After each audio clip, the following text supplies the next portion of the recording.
మీకు ఎప్పటినుంచో ఒక మాట చెబుతున్నారు.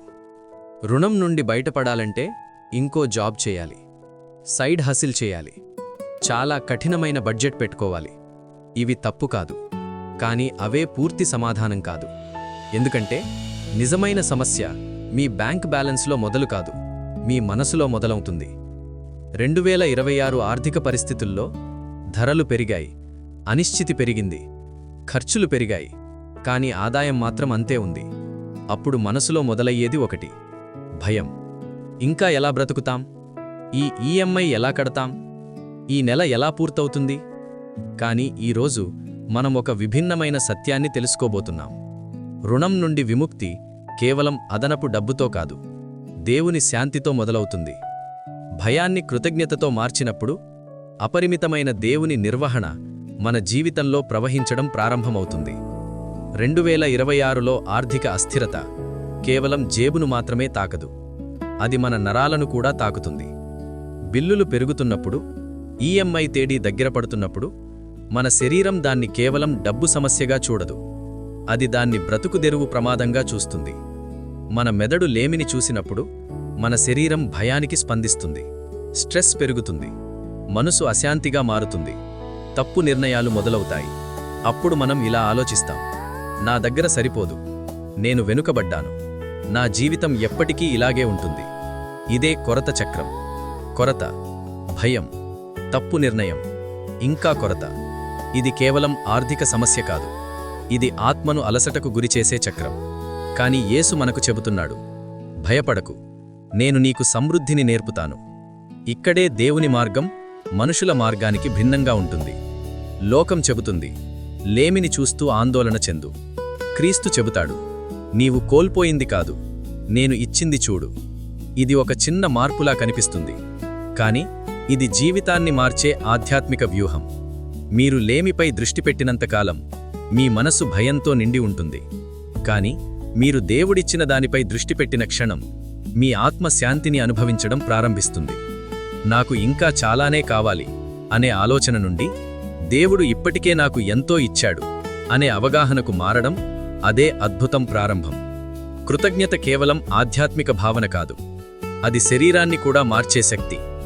మీరు కృతజ్ఞతతో దేవునికి కృతజ్ఞత చెప్పినప్పుడు మీ మెదడు భయాన్ని తగ్గిస్తుంది, ఆందోళన తగ్గుతుంది, మనసు స్పష్టంగా ఆలోచించడం మొదలుపెడుతుంది. అప్పుడు మీరు సమస్యలను కాదు, అవకాశాలను చూడడం మొదలుపెడతారు. ఇప్పటివరకు కనిపించని మార్గాలు కనిపిస్తాయి, ఇప్పటివరకు పట్టించుకోని అవకాశాలు కనిపిస్తాయి. అందుకే ప్రతి చిన్న ఆశీర్వాదాన్ని రాయండి. ఈ రోజు వచ్చిన చిన్న పని, ఒక స్నేహితుడి సహాయం, అనుకోని సేవింగ్, ఒక చిన్న అదనపు ఆదాయం. ఇవి చిన్న విషయాలు కాదు, ఇవి దేవుని చిన్న అద్భుతాలు. ప్రతి చిన్న నిర్వహణను గుర్తించడం మీ విశ్వాసాన్ని బలోపరుస్తుంది. ఇప్పుడు ప్రపంచం ఒక శబ్దంతో నిండి ఉంది. సోషల్ మీడియా చెబుతుంది: ఇది కొనండి, అది పెట్టుబడి పెట్టండి, ఇది మిస్ అయితే మీరు వెలుకబడతారు. ఈ శబ్దం మనలో ఆందోళన పెంచుతుంది, కానీ దేవుని జ్ఞానం వేరుగా పనిచేస్తుంది. దేవుని జ్ఞానం చెబుతుంది: ముందు శాంతి పొందు, తర్వాత నిర్ణయం తీసుకో. ఇదే నిర్వహణ. డబ్బును భయంతో చూడకండి, దాన్ని దేవుడు మీ చేతిలో పెట్టిన బాధ్యతగా చూడండి. భయంతో నిర్వహిస్తే తప్పు జరుగుతుంది, కృతజ్ఞతతో నిర్వహిస్తే జ్ఞానం వస్తుంది. సమృద్ధి అంటే ఎక్కువ డబ్బు కాదు, సమృద్ధి అంటే సరిపోతుంది అనే ఆత్మస్థితి. కృతజ్ఞత కళ్లను తెరుస్తుంది, మీరు చూడని దాన్ని చూపిస్తుంది. రుణంలో ఉన్న కృతజ్ఞతతో ఉండే మనసు ఇంకా ఇతరులకు సహాయం చేయగలదు. అదే నిజమైన సమృద్ధి. ప్రతిరోజు ఉదయం 5 నిమిషాలు, ప్రభువా, ఈరోజు నీవిచ్చిన దానికి కృతజ్ఞుణ్ణి అని ప్రార్థించండి. ప్రతి రాత్రి 3 విషయాలు రాయండి. ఈరోజు దేవుడు నాకు చేసిన చిన్న నిర్వహణలు. ఇది చిన్న అలవాటులా కనిపిస్తుంది, కాని ఇది మీ మనసును భయానికి కాకుండా విశ్వాసానికి శిక్షణ ఇస్తుంది. ఆర్థిక తుఫానులు మళ్లీ వస్తాయి, కాని ఈసారి మీరు కూలిపోరు. ఎందుకంటే మీ భద్రత జీతంలో కాదు, దేవుని నిర్వహణలో ఉంటుంది. ఆర్థిక స్వేచ్ఛ కేవలం డబ్బుతో మొదలు కాదు, అది మనసులో మొదలవుతుంది. భయం నుండి శాంతికి, లేమి నుండి కృతజ్ఞతకు. అక్కడే దేవుని సమృద్ధి ప్రారంభమవుతుంది. భయాన్ని విడిచిపెట్టండి, కృతజ్ఞతను పట్టుకోండి, దేవుని శాంతిలో నడవండి. అప్పుడు మీరు గ్రహిస్తారు, సమృద్ధి అనేది డబ్బు పరిమాణం కాదు, దేవుడు సరిపోతాడు అనే నిశ్చయం.